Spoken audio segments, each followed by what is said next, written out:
Welcome to Season 12 of the Prosthetics and Orthotics podcast. This is where we connect with experts in the field, patients who use these devices, physical therapists, and the vendors who help bring it all together.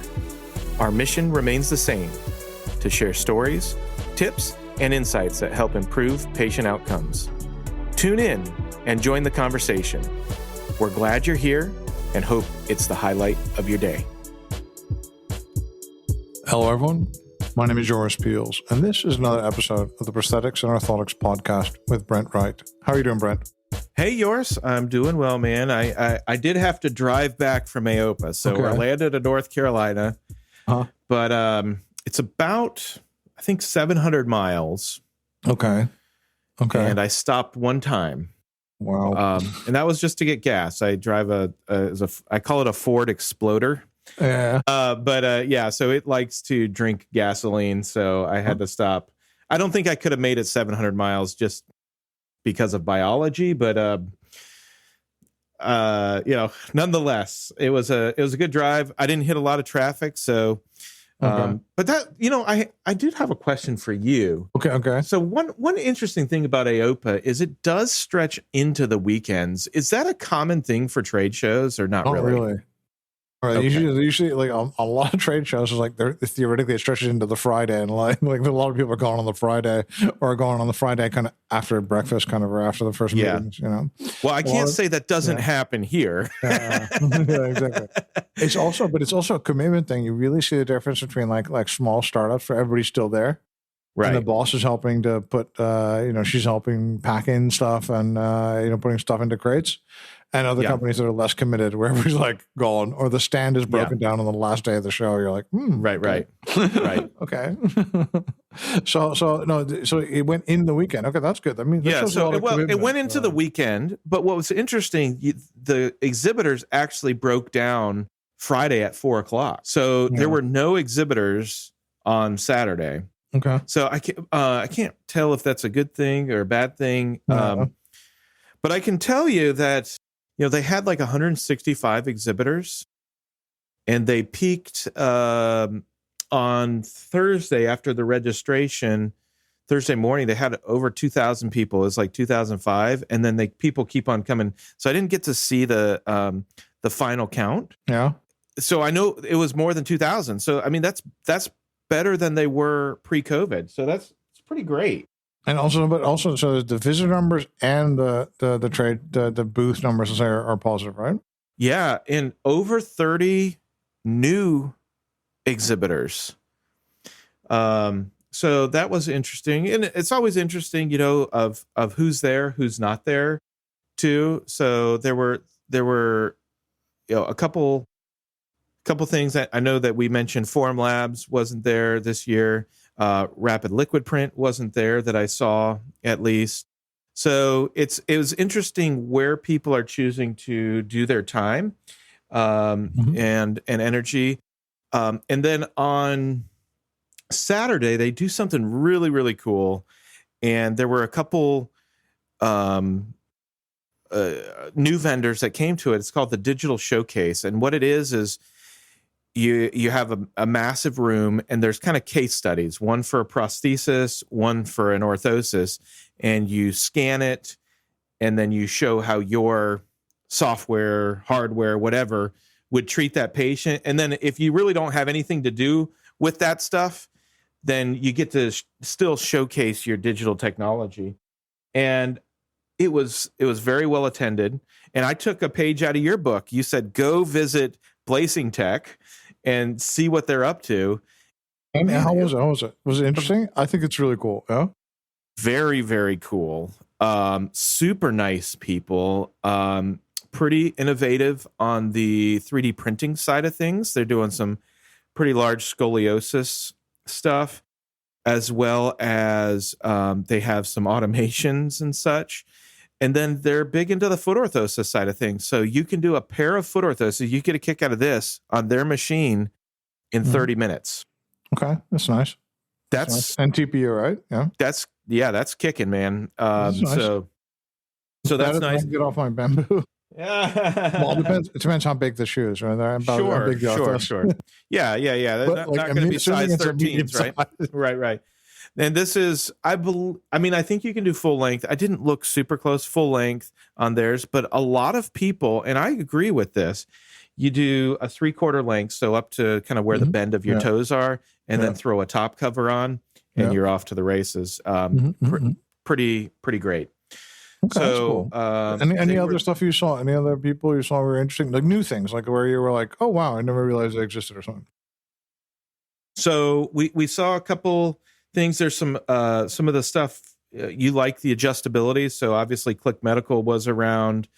Vessel. So remember having, man, her name's escaping me right now, but she is the CEO of Vessel, which is the kind of the puck thing that goes in the bottom and automatically adjusts to a patient via mechanical stuff. Sydney Robinson. And so they were exhibiting. This was their second year they were exhibiting, but they actually had the product there and a user there at the desk. And then you had your usual suspects, Ottobock, Philauer, Hanger, SureStep. SureStep,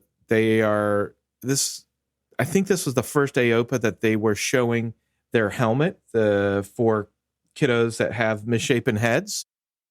And pretty cool helmet, very well designed. So I was very impressed with that. And then a lot of it's made by Additive as well. It's really interesting. Yeah, so they use the HP machine for sure with that. And then and the other cool thing with that is, Hanger is big on data. And so I know that they're getting a lot of throughput of different patient heads and such, and not only the shapes, but then the outcomes on the backside. And so being able to crunch that data and make your product better, I think that is really, really cool. And now that I say data, I actually think that was more the theme of this show. Okay.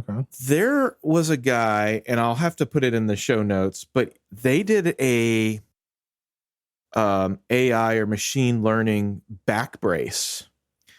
And they have data that goes along with it, like people in X-rays before and after, traditional and their brace.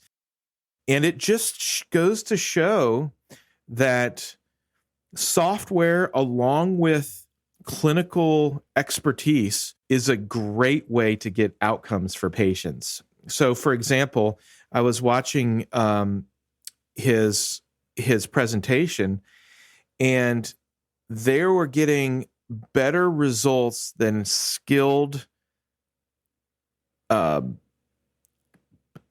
that have been 30 years in the field from their simulations.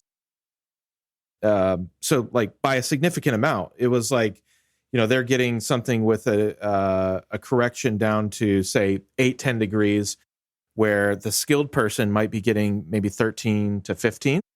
Definitely significantly statistically significant in the amount of change. His name, Americ Guy, but I'll put it in the show notes. But it was an amazing presentation. The only problem is it takes days to do the simulation. So that's something that he's trying to work on. But nonetheless, so you have data there. Then you had the people from Radii. So we had Josh Steer on our podcast a little while back from Radii. And they're starting to get more and more data through, and they're expanding into the VA and such. But they had a couple clinicians talking about how they incorporate their product into their facility. And, one of the clinicians said, they weren't necessarily trusting that they were going to get great outcomes from their software. But what they started doing is they started doing not necessarily blind tests, but comparing what they did versus what the algorithm, let's just say, their software spit out.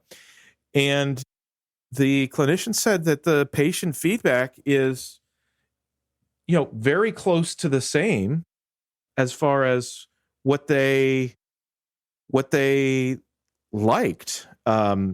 between a socket that was created by the clinician and a socket that was created by the machine learning.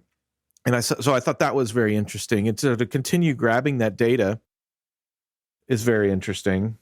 And then I interviewed on the podcast.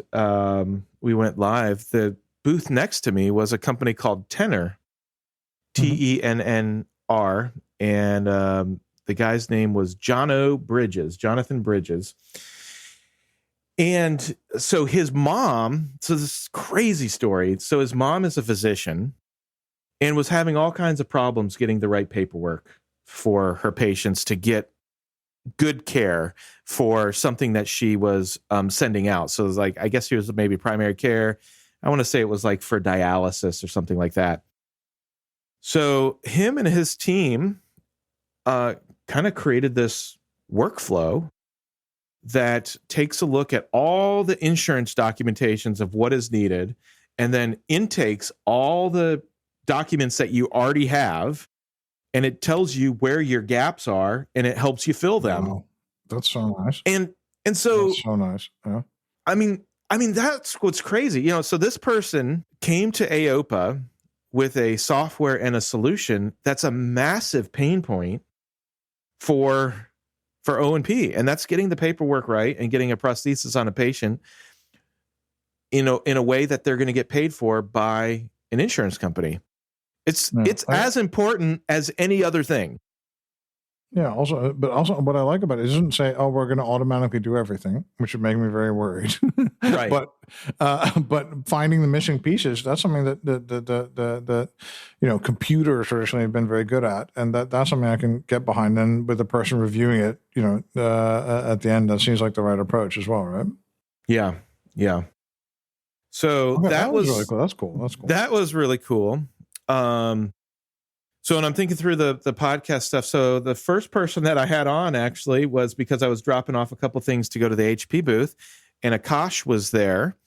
And so we had a really nice discussion about some of the new stuff that they have coming down the pike. They have a higher recyclability PA11. So now you have a little bit more impact resistance and more of the factors that make PA11 a better choice than, say, a PA12. I think it's still a little bit more expensive than PA12, but it's becoming more of a lateral move. So that was interesting. And then Dimension was there with some of the color stuff. I thought that was very cool. And they had a beautiful booth right in the middle of everything too. So kudos to them. This is their 7th year being at a show, and that's impressive to me. Oh, super cool, dude. Super cool. And you wrote an article about them being at AOPA, right? Yeah, and about HP as well. It was about like HP and HP related stuff and stuff. So yeah, I thought that was really cool as well. Yeah, well, thanks for including us in there. That's good. I can't write about myself. It's like, by the way, you know what I mean? I can't do that, dude. I can't, by the way, I can't. By the way, I'm going to be doing a live podcast from Slovenia. I can't do that. It's also just confusing in the article. It's like, sure. To explain it. Oh, yeah. I can write an article about us for 3dprint.com if you want, but it would have to be more like I'll interview you about you or something, or what you're doing or something. No, but so along those lines, though, Invent Medical, which you know very well, was there, and they had a bunch of beautiful products, and they always have a good showing on the education side of things too. So that is very neat to see them and kind of what they're creating as well. And, to see these kind of validated long-term designs come to fruition is pretty neat. And so I think they're really doing a nice job. Okay, that's super cool. And then, is there any FDM stuff as well? Because we're there's so much FDM innovation. I'm just wondering, everybody's getting bought and stuff. Is it still ongoing or not really? Or so on the FDM side, we've had Luke from Quadra and Equal on. They were showing an FDM brace, and there seems to be a pretty large push to go into TLSOs, which are the back braces, via FDM. But it's FDM, but not high flow, because you have to do supports and this sort of thing. So I think that was an interesting thing. I don't know how I feel about it. I mean, it's very cool, but still, like 10, 12 hours when you can carve and pull a brace in, 30 minutes. I think it's still a stretch. Mm-hmm. I don't know if it's the right use of the technology, but it's what they're doing. I mean, they're investing probably hundreds of thousands of dollars into that. And then Proteor Print, which was previously Filament Innovations, which we had some of their team members on, where they're showcasing some of their products, not only the Icarus, but the materials. And then they have what they call the Icarus Lite, which is a smaller printer. So very cool. They were doing some interesting things with sockets too. They were hydro dipping them, and so you kind of get these cool patterns and such on FDM sockets. I don't know how I feel about it. One of the things with additive manufacturing that I feel is very important is that the idea is you want to lessen the amount of skill and post-processing as much as possible. So when you add hydro dipping to the mix, I kind of feel like you go the other way. Not only do you have to be skilled, but the prep for some of that, you're talking an addition of days rather than coming off the printer and fitting. So, nonetheless, it still makes an attractive showpiece and that sort of thing, but I don't know in practicality if that's really a direction that we would want to go. Well, there's also some chemicals involved that are not so great, depending on what you use. But the hydro dipping is really spectacular as well. It does look really amazing. That's the other thing. Yeah. So and I've seen some additively hydro dip parts that when they do the right finishes and stuff, it looks really, really super cool. Oh, 100%. But hydro dipping on high flow sockets, No, it's also, it can be really ugly if it doesn't absorb it right. So you have to get it right. Yeah, so I don't disagree with it. I just don't know that that's the direction. Like, to me, the attractiveness of FDM is that you can pull it off the printer and fit the patient. Yeah, okay. And that is the opposite direction. But nonetheless, I didn't ask enough questions whether it was a showpiece or, hey, this is just what is possible or what have you. Mm-hmm. That's cool. So the other one, and we had to, you and I went live for roughly an hour. What was that, Friday? Yeah. And I think the group that kind of, for lack of a better term, stole the show was, we had, what was his name? I think it was Walker White from Limber, the prosthesis that's all printed together, FDM. Mm-hmm, mm-hmm. Very impressive achievement, by the way. Very difficult to do. Very difficult to do, very impressive. They are very data driven too. So, I mean, they not only they created their own 3D printers with sensors and all that stuff, but then the design side of things. But, the proof is in the pudding. At least that's what we say here in the US, is the proof is in the pudding. When you have a process and then you have video of the people using your device in a variety of ways, that is undeniable evidence that your technology works. And that's what they did. And so, we were talking with Walker on the show, and I kind of finally had to have you stop because you were so enthralled with them, Yeah, really cool. So it was great. I think that they were, it was really neat what they're doing for the industry as a whole. And I think what they're doing, our insurance is definitely a mess here in the US. And for them to come in with an affordable prosthesis that can be paid for in cash and function very well, I think it's a niche that is not filled. And I think it's okay, but it's also like a swim leg plus kind of thing. Yeah. And strategically, I love this because I know, even with simpler stuff, I have this with backpacks. I have this really cool backpack. That's like the best backpack ever. I travel with it, right? But when I go do stuff that's like kind of sketchy, like we may fall off the mountain kind of stuff, I take this really cheap backpack. Right. You know what I mean? So my super mega adventure backpack has not been on the most mega adventurous stuff I'm doing. Right. And I think this is the idea of having that if you do know that you're only allowed, you have to wait 2 years to get a new one, or you have to, or you're limited. That opens up a lot of possibilities, especially if you want to, take on a more active lifestyle. And we've had a bunch of patients on, and a lot of these guys are just, somehow energized by the problems that they face, essentially, and then in that adversity, find a lot of things in sports and really finding themselves and really pushing themselves. And think about, like, okay, if you're going to go dance again, right? Think of doing that the first time, or if you're going to go whitewater rafting, or those really exciting moments.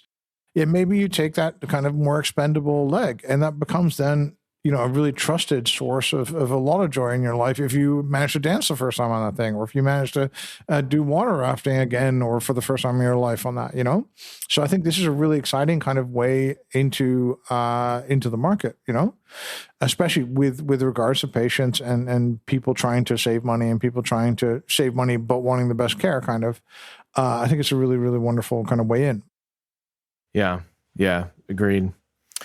The other, just going through, I'm looking through the people that we had on the podcast, or that I had on. So we talked about Limber. Let's see, I'm trying to figure out. Katie Leatherwood stopped by, from Latvia. Yep. And she was great, and sharing just a little bit about her digital journey. And she's, very, very talented clinician, now getting very talented, and a heart of a teacher. So like her technicians are from the Ukraine, and they are doing a lot of the digital modifications and rectifications for the sockets. And one of the technicians is I think both of them are amputees. One's an above the knee amputee, one's a below the knee amputee. What a cool story. You can't ignore that. We should maybe check up with her, see how that's going, because I'd be really curious, because you see a lot of these people doing, like, you see a lot of people like, yeah, we're going to go to X name African country or whatever, and then we're going to go for 2 weeks and then go back, which is great and is better than going to Vegas, whatever, right? Don't not that I'm criticizing that, but to do a long-term process like that, like it's similar to what you guys are doing as well, Life Enabled, but also to do a long-term thing where you're like, okay, I'm going to train this person. That's going to take 3 years, right? And that kind of thing, I'm really interested in that. I'm really interested in the type of person that would like persevere with something like that, No, 100%. So that was very cool. We should totally have her back on. Okay. I think she would be fine doing that. Awesome, dude. Because I think I'm just like really interested in how you do that how you keep doing that. So that's super cool. Okay, well. You really like Point Designs, remember Chris Praschek coming in. So he was there showing some of the new things, and then also after the acquisition by Hanger. So that was pretty fun. We had the knee brace guy in Dave Johnson from Icarus. That was pretty cool. That was you and I. And then I also had Jack Kesselring from a company called IBT, and they make sensors and kind of like a kit, similar to what we talked about with Coapt. So it's like this array of sensors that go on somebody's arm that can create these patterns that allow you to interact with a prosthetic hand. And so that was a really neat thing as well. Okay, cool. So I like that. I think that's the overlooked thing, like putting sensors on, but also just afterwards putting the sensor on the prosthetic and then seeing what data you get back. How fast is somebody moving? How much do they actually move, or how active are they actually? I love that idea of just tracking behavior after the fact. Maybe somebody moves a lot more, or is doing a lot more stairs than you thought about, or is not wearing the thing for 10 hours a day. Well, that's interesting. Why? That's so right. I think that could be as sensors get cheaper and cheaper and cheaper, I think that could be a really, really cool thing to do. Yeah. So The podcast was very well received. I mean, we were pretty busy. I think overall we probably interviewed like close to probably 15 people total. And so, yeah, a lot of people came by. We Niles Leonard, who makes a lot of the tools, allowed us to plug in our Polar printer while we were there, and that seemed to be really well received. And then we had a Bamboo H2D printing the prosthetics and orthotics keychains. So I got to get you one of those actually too, because it was super cool. File I can print it here. That's true. That's true. $50 of shipping, and you could have printed it right there. We could probably do that. I could probably try that. That's cool. So that was really cool. And it was just the Polar printer. Talk to us about the Polar, because you haven't mentioned it. Talk about, like, I didn't mention you on the show. You didn't mention your own Polar printer as well. No. So talk to us about the Polar printer, because I think it's really cool. Yeah. So one of the things, and I almost gave up on the whole project. You know, I've been trying to make a product that could travel with somebody in the developing world. So specifically for Guatemala, for me, and something with a small footprint, but that was able to print sockets fast. And at first I started off with a Cartesian type of printer, and it was great, but I don't know if it was you or somebody else. And it was like, hey, Brent, there's plenty of Cartesian printers out there that actually do a pretty good job.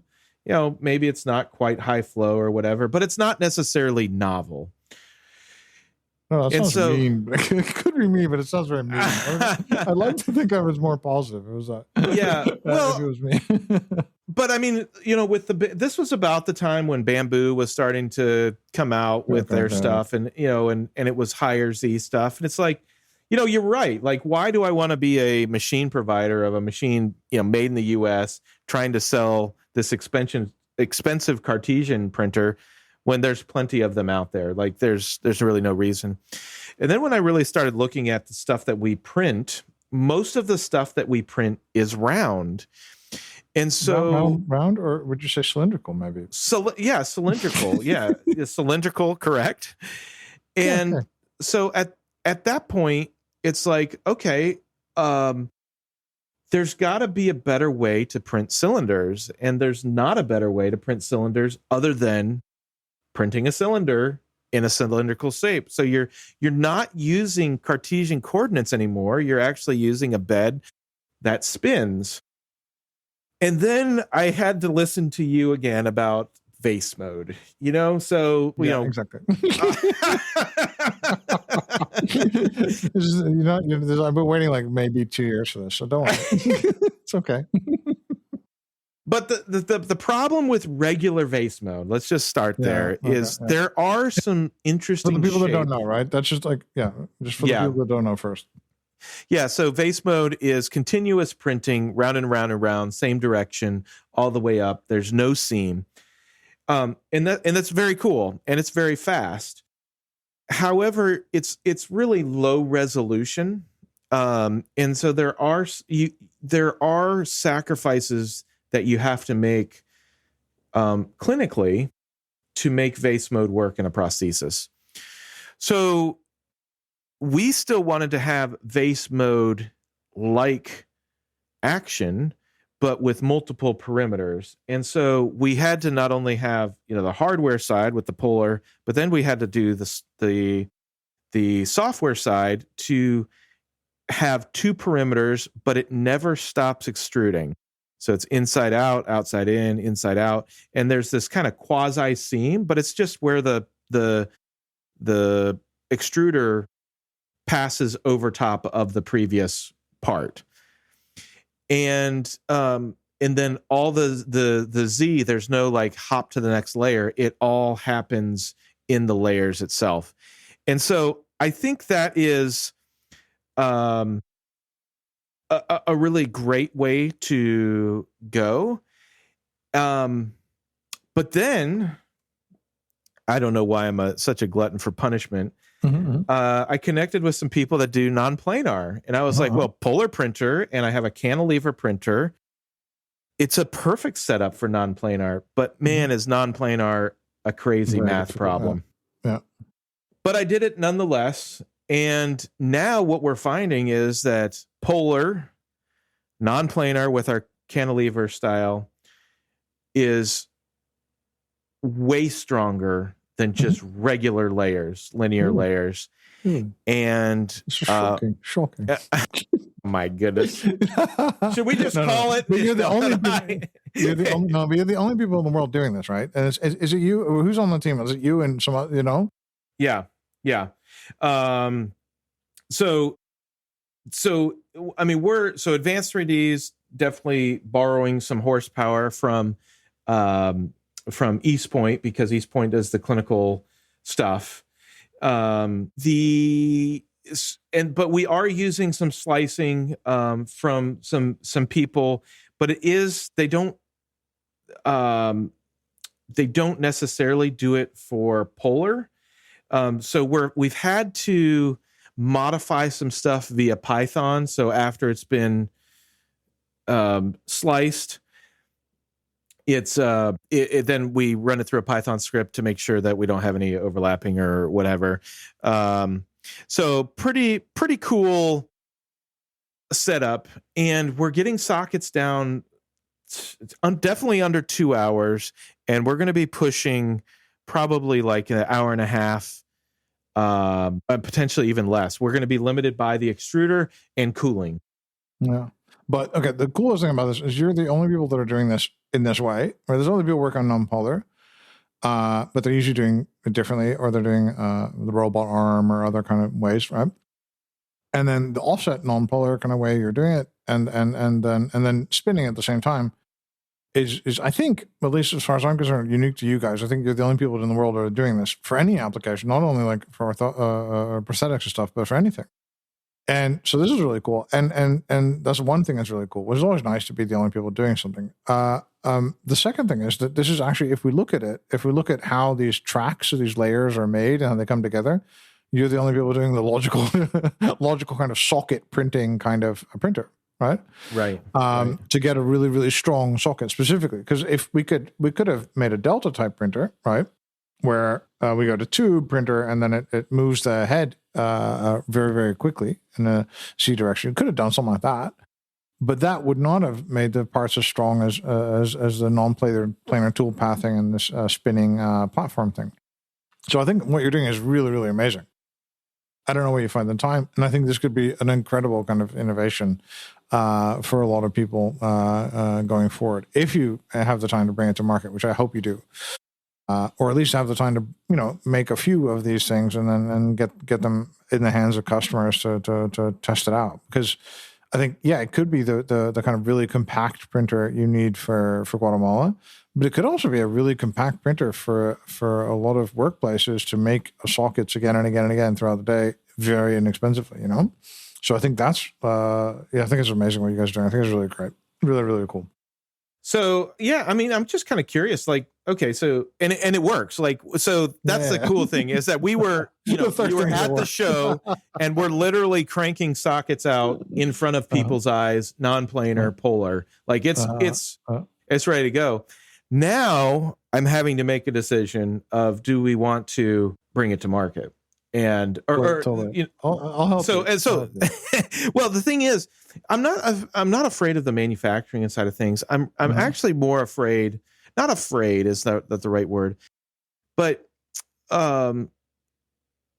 is to make it in such a way that it's simple. And I think Bamboo's done a good job. But man, they have like a 1,500 page wiki on their website and customer service and all that stuff.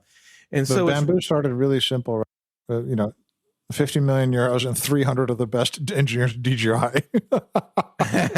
So they started really simple, right? It was like 300 and like one guy with a handpick could handpick the best 300 people at DJI. Right, I was like, this guy. And just took, and that's the guy that did the gimbal for the DJI. Oh my goodness. He's the gimbal camera dude, right? He's the guy that keeps the gimbal stable and did all the sensors. And then he got like 50 mil initial. Yeah. So I don't have that.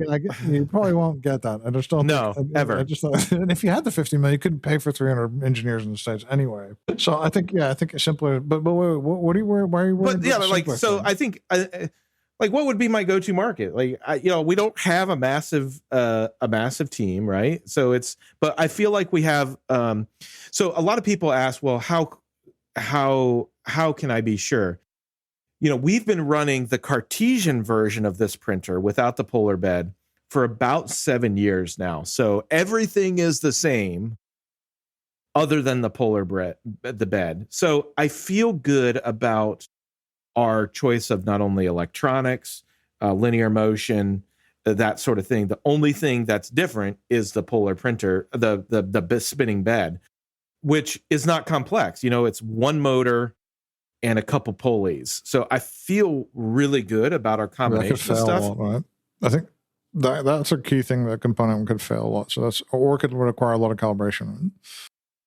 Yeah. Well, so we're not asking people to print a bunch of tchotchkes or benchies or whatever. Like these are, it's purpose built. We're only doing sockets. And so I don't think, and it's not like we're going 100 millimeters a second. We're still maxing out probably 60 millimeters a second, but we're pushing sometimes upwards of 80 millimeters cubed per second out of that nozzle, which is unbelievable.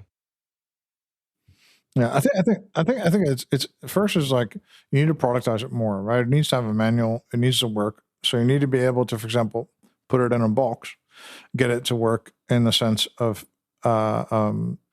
somebody, you should be able to put it in a box, and you should go to somebody who doesn't know the project, who isn't familiar with printers, and they should be able to unpack it and plug it in and get a result out of it. That's, I think, the first thing, the test you can do with an intern or with somebody new or whatever, just to see you, because you've been working on this for so long, are oblivious to what's difficult. Right. And once you do that, you need to be able to make it safe, right? And make sure that it's safe once it gets transported. And then I would just make 3 of them and see if you have interest in your network of people that want to kind of, you can ask maybe somebody say, hey, we have a printer that is experimental, but spits out sockets. You could rent it for a month for $500 or something like this. Okay. Because it's always better to have when people have skin in the game to win, as opposed to get something for free, right? I have 3 printers that I haven't unpacked for ages. I'm testifying to this. And then, so ask if people out there would like to test this thing for $500, would like to give you examples, and try to seek out people that are on the forefront of this, and then see what they find, and see what works and what doesn't. And then you don't have to do a Kickstarter. I don't think this is necessarily a product for a Kickstarter, but you could just in your network and within your own kind of LinkedIn-ness and with us and all those people just ask for people to say, hey, now we've taken that feedback, we've made the new product version. Who's willing to put down $3,000, whatever, to buy this thing? You don't have to necessarily do big. A lot of people are focused on big. Think about Filament Innovations, where they perfected this thing. And we're kind of pushing out relatively few of those people relatively quietly for a very long time because they were very focused on the product, right? And I think that's why they got acquired. I mean, so it's been a very successful company, I think, but they could have blown up much earlier by making all sorts of outlandish claims and craziness. And that's not you anyway. Right. So that's not your type, because I think you're much more kind of like, a guy that just wants to make a good tool with a group of people that works, Yeah. So I think just, make 3, get them tested, use that to make the second version, and then ask people to prepay, $1,000 to get one for $3,000 or whatever is a good price, right? But limit that amount to 10 or something that completely manageable, right? And then make a third version, and then limit that to 50, and then you push out the product, and then you make the fourth one, if you will, fourth version based upon now would be the one that you make commercially available. Okay. That I think would be the way I would do it, and just do it really slow, really limited, and in a very much more kind of manageable way, and work towards a fact where you could get one passionate person to go full time on this, because that's going to be the next problem. That, if you got 50 customers, it's okay as long as the thing works well. But then, if things go wrong, or if you go beyond that, then all of a sudden you're going to need some people that are full time on this, and that's when you need to make a decision to open it up, open the floodgates, and take more risk, if you will. Yeah. So that's how I would do it. Go to market. Okay. But and that's also in keeping with your personality, I think, as in, we could do on, we could try for the big Kickstarter, make the cool video and get the consultants, but yeah, I don't know. I don't think that's you. And I think that the risks there would come not from the design, but would just come in your execution in that time frame. Yeah. You know what I mean? And it would just come from, or it wouldn't come necessarily from the manufacturing. It would just come on, now we have to make 1,000 of them or something. Yeah. And necessarily, I think if it works, it's going to be a good product that'll sell for a decent margin for a long time. And I think that's much more, that Carver bolt in the back that people bought. My dad bought it. That's the kind of thing you're going for. I think much more than let's raise $1 million in Kickstarter and have headaches for 12 months. Right. Well, and I think that's how I do. So I think that the difficult part of all this is not the hardware side. The hardware is the slicing side. So that is a part that is not, it is very computational. So that's, I would say that's the problem. Most people are used to slicing for quote unquote free. They can use the bamboo slicer, or they can use Prusa, or, you buy Simplify for $150 or whatever. That's not this. Like, if you want to go non-planar, this is intense computation that actually can't be done on a normal computer. So we have to pay for space elsewhere for it to be done. So there's a continuing cost to slicing this stuff for non-planar. What are your thoughts on that? Well, so you can give people a subscription, or you give people a pay per model, as long as if that's clear to people. As long as from the outset you say, look, we expect this is the cost of the machine. This is the cost of the material. You can change the material whenever you want, but we recommend this one. But hey, go for it if you want. As long as that they don't have that lock-in, and you can tell them, hey, look, this is the path to slicing it. If you want to do it yourself, totally cool, right? As long as they don't have a lock-in on the printer side, on the material side, or on the software side, right? As long as you tell them, look, if you want to do it yourself, this is the open source project, this is the repository, this is all the stuff, right? Or this is the company that does this commercially for you. As long as they don't have that, then you tell them, look, this is how right now we have a service for this, and it'll cost you, I don't know, $5 per model, right? So overall, the costs are still much lower than if you do it with MJF, much lower if you do it with another printer. Now, this pays for you once you do 10 a month or whatever, right? Then it makes sense. If you do 2 a month, well, maybe it's easier for you to get a bamboo, right? Yep. And it'd be simpler. But for $5 per slicing event, then we can do this for you. And then you'd pay that, at the end of the month or something like that. You have to look into doing that depending on how many. For the first 50, I would just keep it really simple. We count manually how many, and I'll charge you at the end of the month. No problem, right? Nobody's going to slice 10,000 things. Right. But later on, you'd have to come up with a model where that's viable, and that could just be a subscription.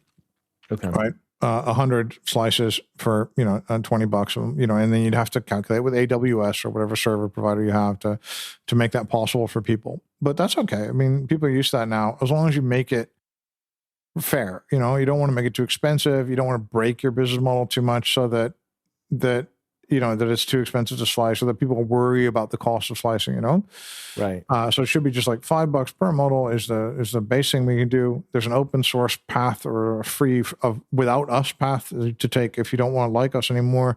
And the third option is to pay us $100 a month, but then you get up to 100, and then you don't care anymore anyway.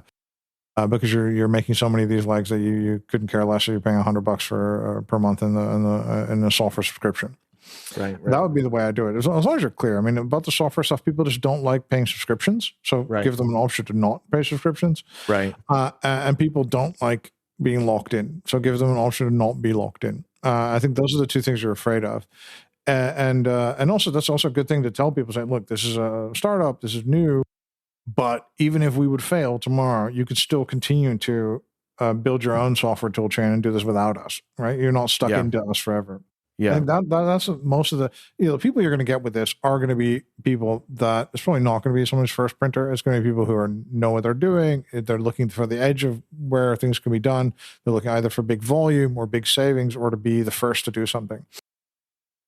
So these kind of guys know this kind of stuff, and then if you do risk it for them, by saying this is what you pay for the machine, this is what you pay for the software, and you can do all this stuff without us, then I think a lot of people would go for it.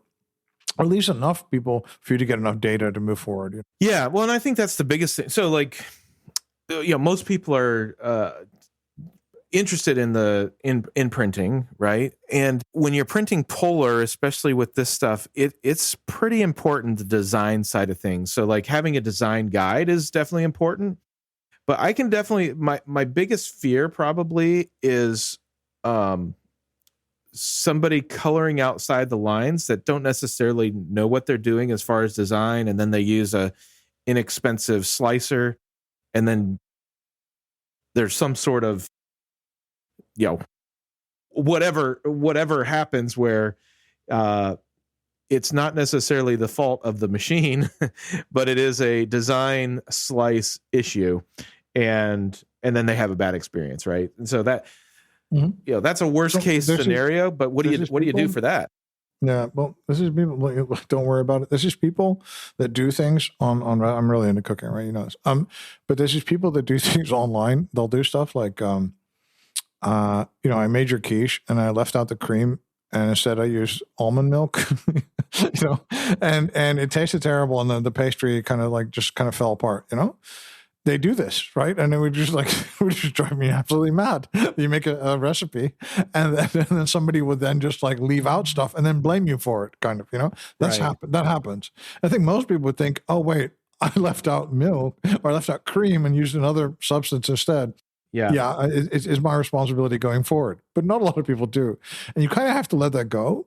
But the cool thing is, if you just have 3 printers initially and then 50, you can control the people. You just have a list initially of people who want to do this in Excel or whatever. And you can go through these people and you say, okay, who's going to push me, right? You want people to push you. You want people to innovate. You want people to be annoying, who's going to push the product, to its limits without pouring coffee over it, and who are the right people for this, So the people are going to be kind of annoying. There are going to be the people that color outside of the lines, right? They're going to try to slice it differently, right? But they are maybe the same people that say, hey, this could actually work in Cura or whatever. I don't know. Or we could slice it on a different system. So they are actually the people who say, hey, with this weird Kiss Slicer mod I found, we can actually do this as cheaper, right? Maybe. Yeah. Or they're going to say, you know what, I actually didn't use a server. I used an old machine I had lying around, and it took a day, but I only do one of these a day, so who cares, right?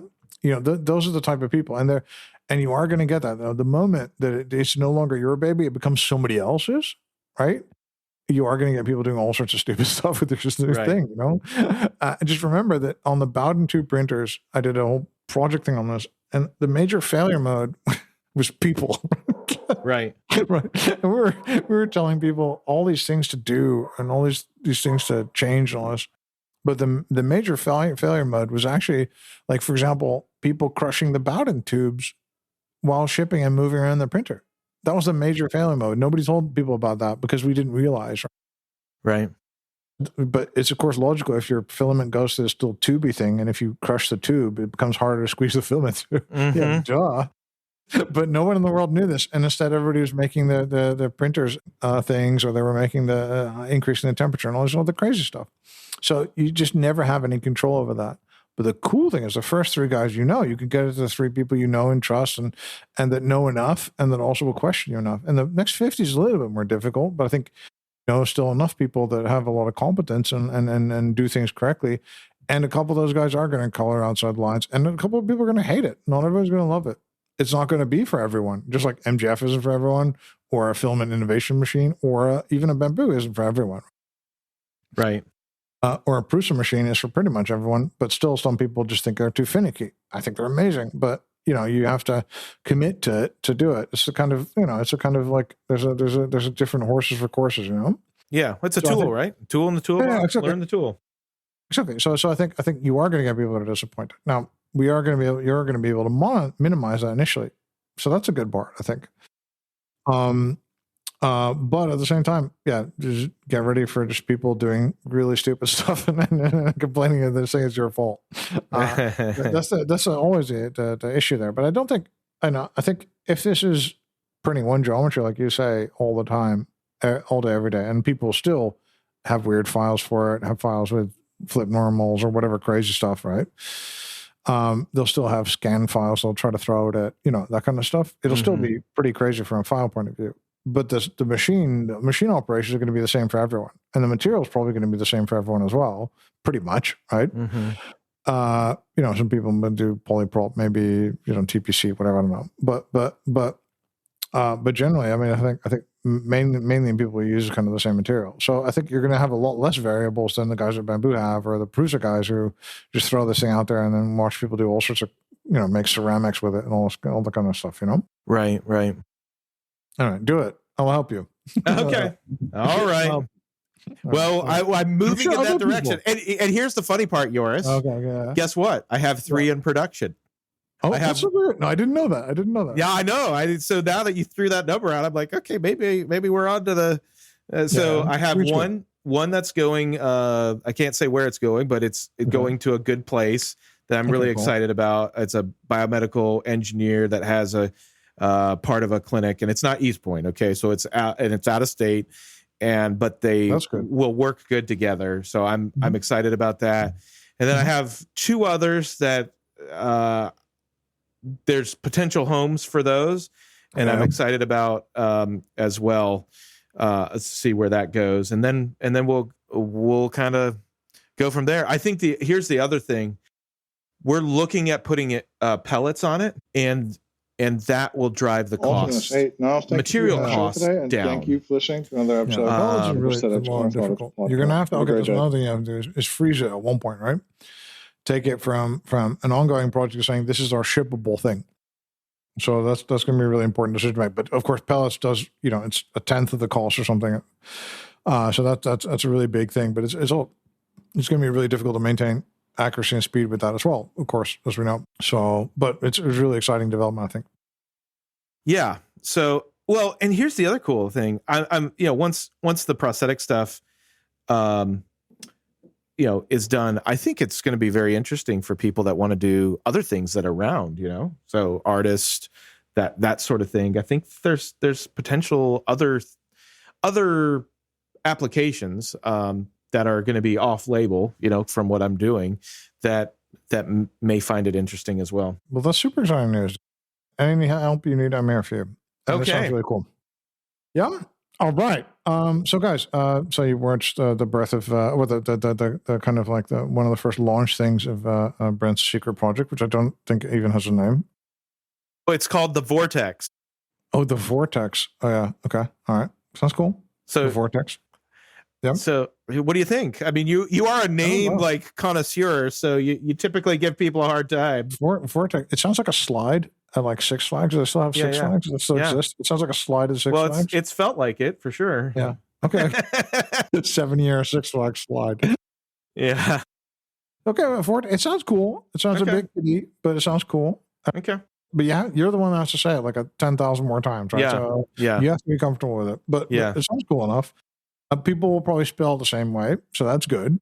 Yep. And it kind of has to do with what it's doing. It's not super forgettable or anything. It kind of works in different languages or in a different culture. In Spanish, it's going to be Spanish is not going to be great, by the way. Orthotic. It's not going to be. It's going to be pretty difficult to explain. But typically, I think language-wise, it's okay. Yeah, I think it's all right. The Vortex makes it kind of like cool, and no, I think it's all right. Okay. But I think most of all, I'm just about the idea of quickly in a compact form factor be able to make sockets reliably and repeatedly. I think you got the right architecture and no one else is doing it. So I think that's the most exciting thing here. I think the name is, it's fine. But the architecture and getting that right and getting that slicing portion right so everyone can do it with the right UI, to make it easy, and getting the printer so that, new people can man it, let's say. I think that's super good. I think that's going to be really difficult. But I think it's going to be really rewarding. Yeah. Okay. All right. Well, I appreciate it, man.